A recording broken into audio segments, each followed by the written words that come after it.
శంకారూపేణ మచ్చిత్తం పంకీకృతమభూద్యయా కిం కరీయస్య సా మాయా శంకరాచార్యమాశ్రయేత్. ఓం సహనావవతు సహనౌ భునక్తు సహ వీర్యం కరవావహై తేజస్వినావధీతమస్తు మా విద్విషావహై. ఓం శాంతి శాంతి శాంతి. హరి ఓం తత్సత్. ఓం శ్రీగురుభ్యో పరిపూర్ణ పరబ్రహ్మస్వరూపులకు ప్రియాత్మ బంధువులారా, ఓం. మనం స్తోత్రమంజరిలో విచారం చేసుకుంటున్నాం. సాయంకాల సమయంలో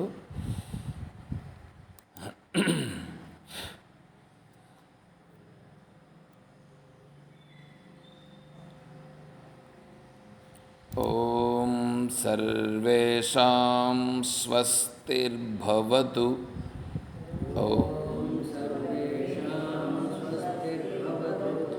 ఓం సర్వేషాం శాంతిర్భవతు.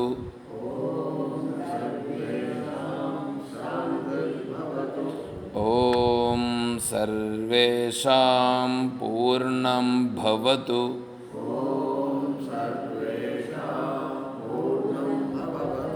ఓం శాంతి శాంతి శాంతి. హరి ఓం. ఇక్కడ భగవంతుణ్ణి ప్రార్థన చేస్తున్నారు. భగవంతుణ్ణి ప్రార్థన చేస్తున్నారు. ఇక్కడ సహనావతు సహనౌ భునక్తు సహవీర్యం కరవావహై తేజస్వినావధీతమస్తు మా విద్విషావహై అని కదా మనం ప్రార్థన చేస్తున్నాం. గురువు శిష్యుడు ఇద్దరు అక్కడ ప్రార్థన చేస్తున్నారు. ఇప్పుడు ప్రార్థన చేసేటప్పుడు గురువు ప్రార్థన చేస్తాడా శిష్యుడు ప్రార్థన చేస్తాడా అంటే శిష్యుడు ప్రార్థన చేస్తాడు కానీ గురువు ప్రార్థన చేయాల్సిన పని లేదు. అయితే గురువు కూడా కలిసి ప్రార్థన చేస్తాడు. శిష్యుడు ఎందుకు ప్రార్థన చేయాలి అంటే శిష్యునికి తత్వం తెలుసుకోవాలి అని ఉన్నది కాబట్టి శిష్యుడు ప్రార్థన చేస్తాడు. ఏమని ప్రార్థన చేస్తున్నాడు అని అంటే ఇక్కడ వచ్చేసి నేను మా గురువు గారి దగ్గర నేను అధ్యయనం చేస్తున్నాను. మా ఇద్దరికి మధ్యలో మనస్పర్ధలు రాకుండా ఉండుగాక. మనస్పర్ధలు రాకుండా ఉండుగాక. మా గురువుగారు చెప్పేది నాకు అర్థమగుగాక. మేమిద్దరము తేజోవంతులమగుదుము కాక. మా ఇద్దరి యొక్క బలము ప్రతిష్టమగునుగాక అంటే దృఢమగునుగాక. ఇది శిష్యుడు ప్రార్థన చేస్తాడు, గురువు ప్రార్థన చేస్తాడు, ఇద్దరు ప్రార్థన చేస్తారు. అయితే ఇద్దరు ప్రార్థనలోనూ వీరి ప్రార్థన ఏంటి వారి ప్రార్థన ఏంటి అని మనం చూసామని అనుకోండి. శిష్యునికి ఇప్పుడు అవసరం, శిష్యుడికి అవసరం కాబట్టి శిష్యుడు ప్రార్థన చేస్తున్నాడు. ఎందుకంటే గురువుగారి దగ్గర నుంచి తెలుసుకోవాలి, విషయం తెలుసుకోవాలి కాబట్టి గురువుని ప్రార్థిస్తున్నాడు, భగవంతుణ్ణి ప్రార్థిస్తున్నాడు. మరి గురువు ఎందుకు ప్రార్థన చేస్తాడంటే గురువు ఆ వారికి అవసరము లేకపోయినా, వారికి అవసరము లేకపోయినా ఉన్న తత్వం అనేది ఒకటి ఉంది కదా.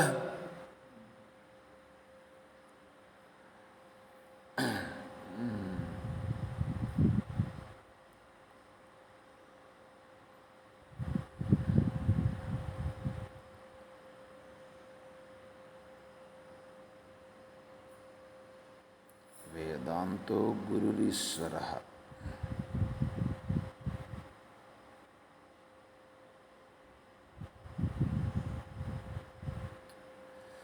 మొదటి లైన్ గుర్తు రావట్లేదు కానీ తర్వాత లైన్లు గుర్తొస్తున్నాయి.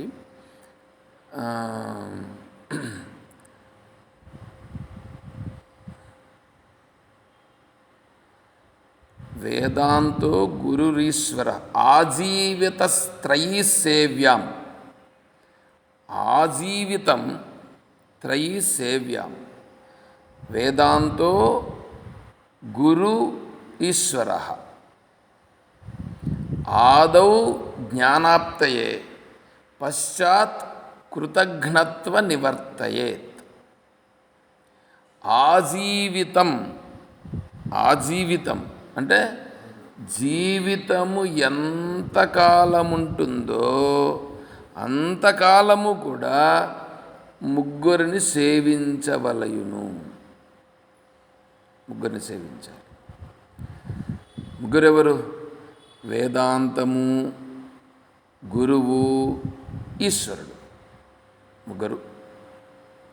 వేదాంతమును, గురువుని, ఈశ్వరుణ్ణి. వేదాంతమని ఎందుకు అంటే వేదాంతం అనేది ఏం చేస్తుందంటే నీ యొక్క జీవితమును ఎలా ముందుకు తీసుకుని వెళ్ళవలయునో మార్గదర్శనం చేస్తుంది వేదాంతం. అందువలన వేదాంతమును ఆశ్రయించి వేదాంతమును అధ్యయనం చేయాలి. తర్వాత గురువుని ఎందుకు ఆశ్రయించాలి అంటే నువ్వు వేదాంతమును ఈ గ్రంథమును తీసుకొని ఆ గ్రంథాన్ని దగ్గర పెట్టుకొని నువ్వు ఎంత చదివినా నీకు అర్థం కాదు. ఒకవేళ అర్థమైనా నీకు వేరే విధంగా అర్థమవుతుంది. అందువల్ల ఏం చేయాలి? దానిలో అర్థమును ఎలా అర్థం చేసుకోవలయునో, ఏ భావనతో అర్థం చేసుకోవలయునో దాన్ని చెప్పేటువంటి వాడు గురువు. కాబట్టి గురువు దగ్గరికి వెళ్ళి గురువును సేవించాలి. తర్వాత ఈశ్వరుని సేవించాలి. ఈశ్వరుని ఎందుకు సేవించాలి అంటే ఈశ్వరుడు అంటే ఈ ఈశ్వరుడని కాదు అర్థం. సగుణ బ్రహ్మను సేవించాలి. సగుణ బ్రహ్మ అంటే చెప్పినాం కదా, సగుణ బ్రహ్మ నిర్గుణ బ్రహ్మ రెండు ఉన్నాయని. ఏమి సగుణ బ్రహ్మ అంటే ఏం తెలుసుకున్నారు?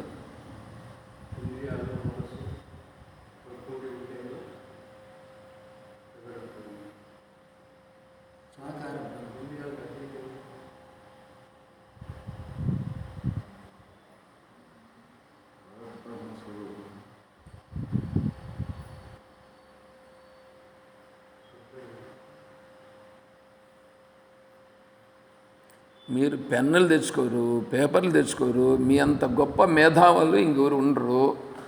ఎందుకంటే కనీసం చెప్పినప్పుడు ఏదైనా రాసుకోవాలనేటువంటి భావనలు ఉండవు. పోనీ మీ బుద్ధిలో ఏమన్నా ఉంటుందంటే అది తెలీదు. ఏం చేయాలా?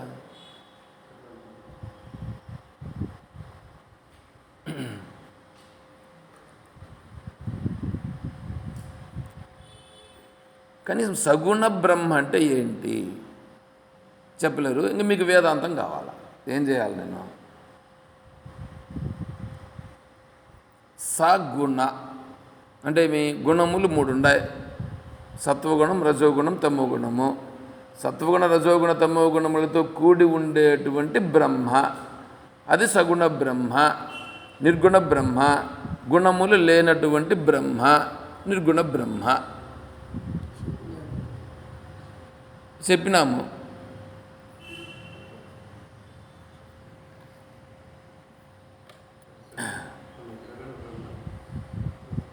చెప్పినప్పుడు రాసుకో, నీకు నేను చెప్పేదానికి కాదు ఉండేది. సత్వగుణము, రజోగుణము, తమో గుణములతో కూడి ఉండేటువంటి బ్రహ్మ సగుణ బ్రహ్మ. గుణములతో కూడకుండా ఉండే బ్రహ్మ నిర్గుణ బ్రహ్మ. ఇప్పుడు ఈశ్వరుడు అంటే ఇక్కడ సగుణ బ్రహ్మ. సగుణ బ్రహ్మను ఆరాధించాలా. సగుణ బ్రహ్మ అంటే ఎక్కడున్నాడు ఇప్పుడు?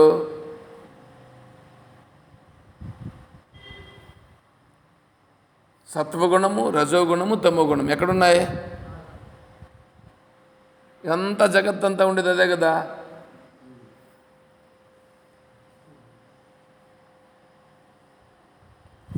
ఎట్లా చెప్పాలా మీకు? నా పాటికి నేను చెప్పుకొని పోతా ఉంటాను అంతే, నేను ఇంకేం చేయలేదు. మీకు వినేదానికి బాగుంటుంది. మీకు కథలు విని బాగా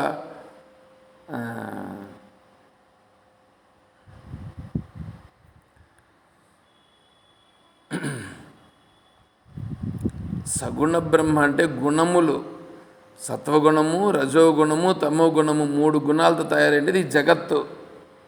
ఈ జగత్తు దేంతో తయారైంది? 3 గుణాలతో తయారైంది. అంటే 3 గుణాలతో తయారైన ఈ జగత్తు ఉందే, ఈ జగత్తుతో కూడినటువంటి బ్రహ్మ అంటే జగత్తు రూపంగా ఉండే బ్రహ్మ అంటే జగద్రూపంగా ఉండేటువంటి ఈశ్వరుడు. సగుణ బ్రహ్మ అంటే జగద్రూపంగా ఉండే ఈశ్వరుడు. ఇది జగద్రూపంగా ఉండే ఈశ్వరుడు. జగద్రూపము కానటువంటి ఈశ్వరుడున్నాడే ఆయన నిర్గుణ బ్రహ్మ.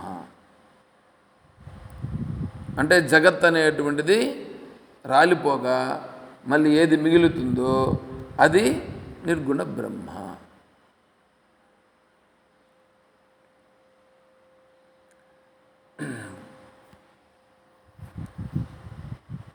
తెలియనప్పుడు దాన్ని మళ్ళా క్వశ్చన్ వేసి అడిగితే దాన్ని వివరించేదానికి ప్రయత్నం చేస్తాం. మీ ఇంటి దగ్గర ఉండే వాటి గురించి మీరు అడగరు, ఆ విషయాల గురించి పట్టించుకోరు. ఏం చేసినావో అనేసి అడగరా? ఏం ప్రయత్నం చేస్తున్నారు మీరు? సరే, ఇప్పుడేంటి ఈ ఈశ్వరుని ఎక్కడ ప్రార్థించేది అంటే ఈ జగద్రూపంగానే ఈశ్వరుని ప్రార్థిస్తున్నారు. ఈ జగద్రూపంగా ఉండే ఈశ్వరుని ప్రార్థిస్తున్నాడు. వేదాంతమును, గురువుని, ఈశ్వరుని ముగ్గురిని ప్రార్థిస్తున్నారు. శిష్యుడు ప్రార్థిస్తున్నాడు, గురువు ప్రార్థిస్తున్నాడు. మరి గురువు ప్రార్థన ఒక విధంగా ఉంటుంది, శిష్యుడి ప్రార్థన ఒక విధంగా ఉంటుంది. శిష్యుడు మొదలు పెట్టినాడు ఎందుకు? జ్ఞానము పొందుట కొరకు, జ్ఞానమును పొందేదాని కొరకు ఈ ముగ్గురిని ఆశ్రయించి ఆ ముగ్గురి ద్వారా జ్ఞానమును పొందుట కొరకు ఇక్కడ ప్రార్థన చేస్తున్నారు. మరి గురువు కృతఘ్నుడు కాకుండా ఉండుట కొరకు ప్రార్థన చేస్తున్నాడు. కృతఘ్నుడు అంటే మరవనకుండా ఉండేదాని కొరకు. అంటే చేసిన మేలు మరవకుండా ఉండుట అంటే ఎవరు? ఇప్పుడు చేసిన మేలు ఏమైంది? గురువుకు మేలు అయిందా లేదా? జ్ఞానం కలిగిందా లేదా? జ్ఞానం కలగాలంటే వేదాంతమును ఆశ్రయించి కదా తెలుసుకున్నాడు, గురువుని ఆశ్రయించి కదా తెలుసుకున్నాడు, ఈశ్వరుని ఆశ్రయించి కదా తెలుసుకున్నాడు. కాబట్టి శిష్యుడు చేసే ప్రార్థనేమో జ్ఞానం కొరకు, గురువు చేసే ప్రార్థనేమో కృతజ్ఞత కలగకుండా ఉండుట కొరకు. కాబట్టి ఇప్పుడు చేస్తానంటే ప్రార్థన ఓం సర్వేషాం స్వస్తిర్భవతు, ఓం సర్వేషాం శాంతిర్భవతు, ఓం సర్వేషాం పూర్ణం భవతు అని కదా ప్రార్థన చేస్తున్నారు ఇక్కడ. ఇది ప్రార్థన, ఏ ఆశీర్వాదం అని అనుకోవద్దండి. భవతు ఉంది కాబట్టి ఆశీర్వాదం చేస్తారని అనుకోవద్దు. ఇక్కడ ఇది ప్రార్థన, భగవంతుడిని ప్రార్థిస్తుంది. సర్వేషాం స్వస్తిర్భవతు. స్వస్తి, స్వస్తి అంటే స్వస్తికి గుర్తు కాదు. స్వస్తి అంటే ఏమి అన్ని శుభములు జరగాలి. అన్ని శుభములే, అశుభములు అనేటువంటివి లేవు. ఏ అశుభమైనా ఉండనే కాక ఆ అశుభం ఉండే పరిస్థితుల్లో కూడా ఇక్కడ ఏంటంటే భగవన్నామముతో ఏమైపోతుంది, అది శుభమైపోతుంది. అది ఎంతటి అశుభమైనా కానీ కాక. సర్వమంగళమాంగళ్యే శివే సర్వార్థసాధికే శరణ్యే త్ర్యంబకే దేవి నారాయణి నమోస్తుతే అంటున్నాం కదా.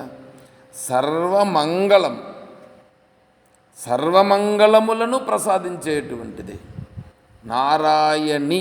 నారాయణ అంటే అక్కడ మనము అమ్మవారి స్వరూపమని మనం స్వీకరిస్తున్నాం. కానీ అక్కడ ఏంటంటే పుంలింగము స్త్రీలింగము ఉంటుంది.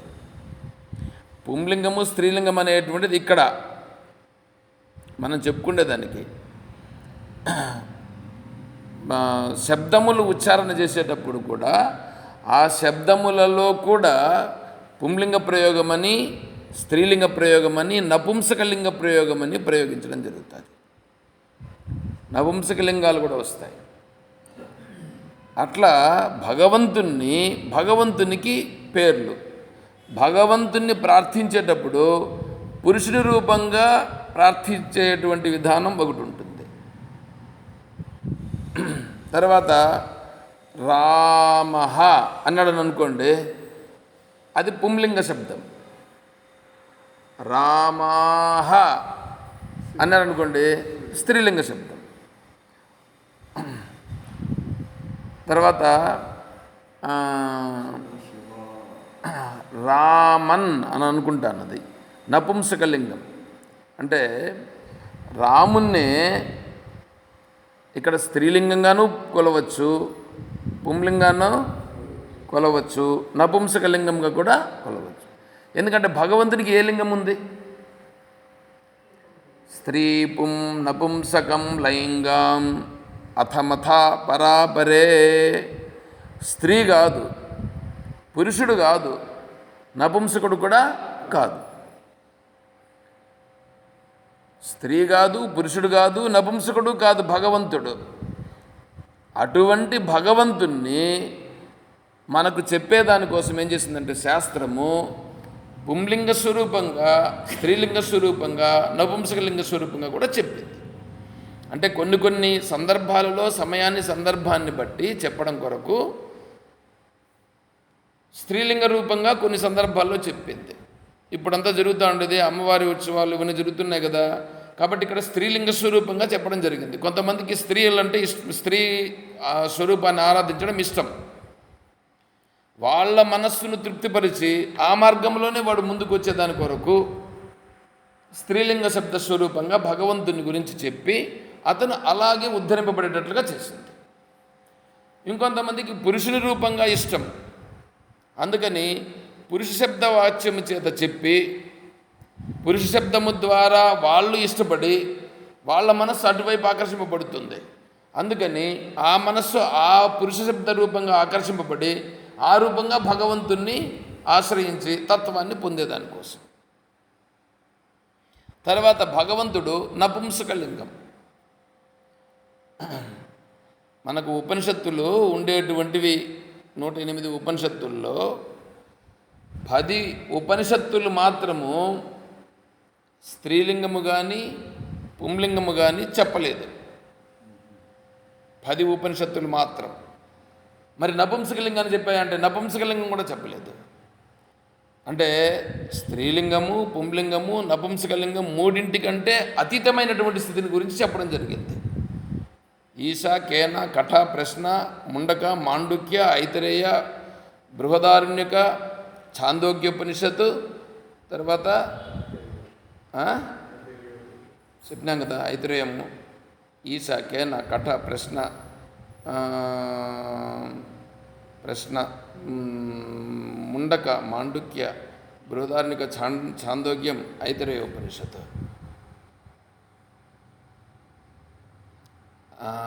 తైత్తిరీయోపనిషత్తు, తైత్తిరీయోపనిషత్తు చెప్పలేదు, మిస్ అయింది. ఈ తైత్తిరీయోపనిషత్తు, ఈ 10 ఉపనిషత్తులు ఉన్నాయే, ఇవి బ్రహ్మతత్వాన్ని, యథార్థమైన తత్వాన్ని చెప్పడం జరిగింది. అందుకని ఆచార్యుల వారు ఈ 10 ఉపనిషత్తులకు భాష్యాన్ని రాశారు. బ్రహ్మం అంటే ఏమిటి, బ్రహ్మం అంటే ఏమిటి అనే విషయాన్ని ఈ 10 ఉపనిషత్తుల్లో చాలా స్పష్టంగా చెప్పారు. మిగతా ఉపనిషత్తుల్లో ఏ ఉపనిషత్తు తీసుకున్నా పుంలింగ శబ్దం చేతనో, స్త్రీలింగ శబ్దం చేతనో, లేదా ఇంకొక నపుంసకం చేతనో చెప్పడం జరిగింది.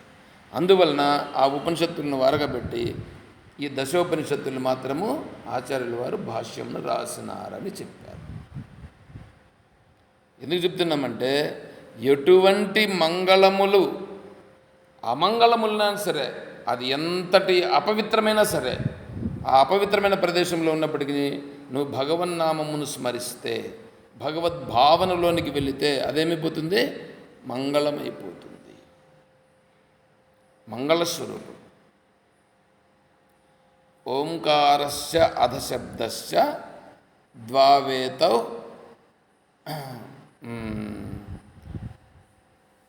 ఓంకారస్య అధశబ్దస్య ద్వావేతౌ. మీరు చేసే పనులు నాకు కూడా రాకుండా పోతే శ్లోకాలు కూడా. కంఠం భిత్వా వినిర్యాతో తస్మాన్ మాంగళిక ఉభౌ.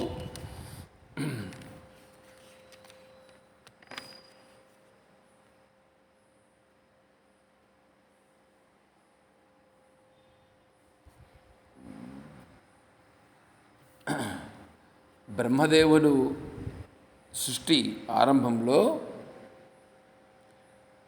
బ్రహ్మదేవుని ముఖపద్మము నుండి వచ్చినటువంటి మాటలు ఏమిటంటే ఓం అని మొదట వచ్చింది, తర్వాత అథ అని వచ్చింది. 2 శబ్దములు వెలువడినవి. అథ అథ అథ అంటే అనంతరము అని, అథ అని వెలువడింది. అంటే మీరు భాష్యానికి వెళ్తే తెలుస్తుంది. నేను కూడా ఇంకా భాష్యం బాగా చదవాలి, చదివితే వింటే అథ అనేదానికి శబ్దము అనంతరము. దేని అనంతరము, దేని తర్వాత అథాతో బ్రహ్మ జిజ్ఞాస అని వస్తుంది. మొదలు పెడతానే బ్రహ్మసూత్రాలు మొదలు పెడతానే అథాతో బ్రహ్మ జిజ్ఞాస మొదలేమైంది, అథ వచ్చింది కదా. అథాతో బ్రహ్మ జిజ్ఞాస, అథ అంటే ఏమి అంటే దాని తరువాత అని వస్తుంది అక్కడ అర్థం. తర్వాత మీరు భగవద్గీత పారాయణం చేస్తుంటారు, ఒక అధ్యాయం అయిపోయింది, తర్వాత ఏం చేస్తారు, అథ అని ప్రయోగిస్తారు.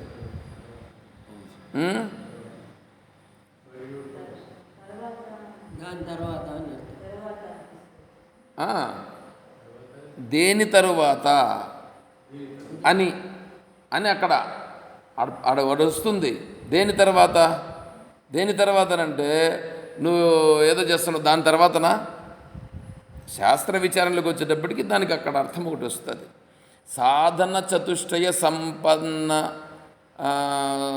విదిషు అనంతరం, సాధన చతుష్టయ సంపదను పొందిన తరువాత ఇప్పుడు విచారణ చెయ్యాలి. విచారణ ఎవరు చేయాలి అంటే సాధన చతుష్టయ సంపద పొంది తర్వాత విచారణ చేయాలి. అందుకు అథ శబ్ద ప్రయోగం. ఓంకారస్య శబ్దస్య ద్వావేతౌ ఏదో కంఠం భిత్వా వినిర్యాతో తస్మాన్ మాంగళికా ఉభౌ. అందుకని అవి 2 మంగళస్వరూపాలు. అందుకని మీరు ఎక్కడికి పోయినా ఓం అథ చెప్పినారంటే అంటే ఆ అమంగళం ఏదైనా ఉంటే కూడా మనకది అంటకన్నా ఉంటుంది. అశుభాని నిరాచష్టే తనోతి శుభ సంతతిం స్మృతిమాత్రేణ యత్పుంసాం బ్రహ్మ తన్మంగళం పరం. అశుభాని నిరాచష్టే, అశుభములన్నింటినీ తొలగించేటువంటిది. తనోతి శుభ సంతతిం, అక్కడ శుభతత్వములను ప్రసాదించేటువంటిది. స్మృతి మాత్రేణ, స్మరించినంత మాత్రేన. అర్థమవుతుందా? ఎవరిని? భగవంతుణ్ణి స్మరించినంత మాత్రాన ఏమవుతుంది? అక్కడ అశుభాలన్నీ పోయి శుభములు చేకూరుతాయి. బ్రహ్మ తన్మంగళం, బ్రహ్మ తన్మంగళం. బ్రహ్మభావనతో అక్కడ నీ యొక్క భావన కుదిరితే అక్కడుండే అశుభాలన్నీ పోతాయి. బ్రహ్మభావన రావల్ల, ఊరికి అక్కడ కూర్చొని రామా అంటే సరిపోదు. రామ అనే భావనతో నువ్వు కరెక్ట్గా కన్నా హృదయపూర్వకంగా అంటే అప్పుడు నీకు ఎవడంటే వాడికి అశుభములు వాడిలోకి పోతాయి. సుందర చైతన్యానంద స్వాముల వారు ఒకసారి ఉపన్యాసం చెప్తూ ఏం చేశారంటే అమెరికా యాత్ర గురించి చెప్తున్నారు. అమెరికాలో ఉండేటువంటి వాళ్ళు ఎట్లాంటి భోజనం తింటారు, ఏం చేస్తారనే విషయాన్ని గురించి చెప్తూ వాళ్ళు ఏం చేస్తారంటే వాళ్ళు తినే ఆహారాన్ని అంతా ప్యాక్ చేసి పెట్టేస్తారట. ప్యాక్ చేసి పెట్టేసి ఫ్రిడ్జ్లో పెట్టేస్తారు. వారం రోజులకు 15 రోజులకు ఒకసారిగా చేసి పెట్టేసి దాన్ని పెట్టేస్తారు. రోజు ప్యాకెట్స్ ఎత్తుకొని తింటా ఉంటారు. అర్థమవుతుందా? దాంట్లో శాకాహార పదార్థాలు కాకుండా మాంసాహార పదార్థాలన్నీ చేసుకొని పెట్టుకొని తింటారు. అదంతా చెప్తూ ఉన్నారు. ఆ చెప్పే సందర్భంలో వారు చూసినట్లుగా ఉన్నారు. అక్కడ ఆ భావన మనసులోకి వచ్చినట్లుగా ఉంది. వెంటనే ఓం ఓం ఓం అని 3 సార్లు అని, ఓం నమో భగవతే వాసుదేవాయ అని మళ్ళీ నీళ్ళు తాగి మంగళము పరిహారమగు గాక. ఏం మంగళం లేదు, ఇప్పుడు అమంగళం లేదు మనకు, అమంగళం పరిహారమగు గాక అని అన్నారు. చూడండి ఎట్లా ఉందో. అంటే మీ అమంగళములంతా కూడా ఏమవుతాయి? ఈయన మనసులోకి ఆ భావన వచ్చింది కదా, అదే అందుకని అదంతా అమంగళములు పరిహారమగు గాక అని ఓం అని స్మరించినారు. తర్వాత తత్వవిధానంద స్వామి వారు కూడా ఏం చేస్తారంటే వారి నోటి గుండా ఇతరులను ఇబ్బంది పెట్టేటువంటి వాక్యమును కూడా మాట్లాడరు. ఒకవేళ ఉపన్యాసం చెప్పే సందర్భంలో ఏదైనా పొరపాటున ఇతరులను ఏదైనా ఒక విధంగా దైవాసుర సంపద విభాగ యోగంలో ఆసురీ సంపదను గురించి చెప్పాల్సిన సందర్భం వచ్చినప్పుడు మిమ్మల్ని ఎవరిని గురించి చెప్పట్లేదు, ఇక్కడ ఉండేటువంటి విషయాలు చెప్తున్నానని చెప్పి ఏదైనా కొద్దిగా పరుషమైన వాక్యాలు వచ్చినప్పుడు చెప్తే వెంటనే అమంగళము పరిహారమగుగాక ఓం అని అంటారు. ఏంటంటే ఆ ఓంకు ఉండేటువంటి, ఓంకి అథ శబ్దానికి ఉండేటువంటి స్థితి అంత గొప్పది. ఇప్పుడు ఇక్కడ కూడా బ్రహ్మ తన్మంగళం పరం, బ్రహ్మ యొక్క భావన వచ్చిన వెంటనే అశుభాలన్నీ తొలగిపోతాయి. అతి కళ్యాణ రూపత్వాత్ నిత్య కళ్యాణ సంశ్రయాత్ స్మర్తృణాం వరదత్వాశ బ్రహ్మ తన్మంగళం పరం. చూడండి ఎట్లుండదు. అతి కళ్యాణ రూపత్వాత్, ఆ బ్రహ్మభావన లేకపోతే ఎట్లుంటుంది? ధ్యానం లేకపోయి కొంతసేపు కాకపోయినా కొంతసేపైనా కూర్చొని జపము ధ్యానము చేస్తే ఎన్నా తెలుస్తుంది. ఈ ధ్యానంలోకి వెళ్ళినప్పుడు ఆ భావనలోకి వెళ్ళిపోతే అతి కళ్యాణం, ఎంత ఆనంద స్వరూపం ఉంటుందంటే అంత ఆనందంగా ఉంటుంది. నిత్య కళ్యాణ సంశ్రయత, ఇక్కడ దీన్ని పట్టుకొని ఏం చేశారంటే నిత్య కళ్యాణం పెట్టేశారు, పచ్చతోరణం అని పెట్టుకుంటారు. అక్కడ వెంకటేశ్వర స్వామికి నిత్య కళ్యాణం అని అది స్వామీజీ చెప్పారు. నా మాటలు చెప్తే బాగుండదు కాబట్టి స్వామీజీ ఏమన్నారంటే ఈ కళ్యాణం అనేది యాటి నుంచి తెచ్చిపెట్టినారు కానీ వేదంలో కళ్యాణం అనే మాట లేదు. వేదములో ఈ కళ్యాణం అనేది లేదు. ఇంకేం మాట్లాడతారు?